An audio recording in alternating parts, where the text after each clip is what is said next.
Horror is the best way of confronting the evil within ourselves. It enables us to envisage how we might behave under stress. And the stress from the horrific event, monster, whatever it is, reveals most things about the people who confront it. How do you know whether you have any bravery or courage within you unless it's matched up against this? How do you know whether you will not be drawn to join the evil because of what's inside you?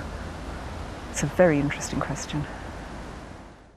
I've always felt fiction is a great place to go to meet people you would ordinarily cross the street to avoid, but I actually think horror fiction goes even a little bit further than that. I mean, it actually puts you inside the heads of people you would run away from as fast as you possibly could, except you can't, of course, because you're inside them. I think the evil in man is always going to be a theme, not just for horror, but for all fictions, because it's there. Maybe the scariest thing you could think of is what would the world would be like without evil.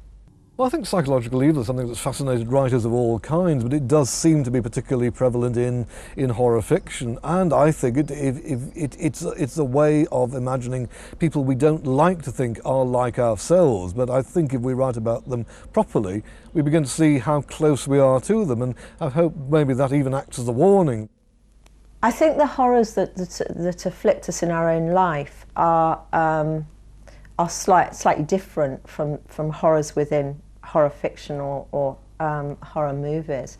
But I think that underlying the fiction is often a psychological truth or a way of coping with things, or of things that happen around us, like small evils, like bullying, for example, in Carrie.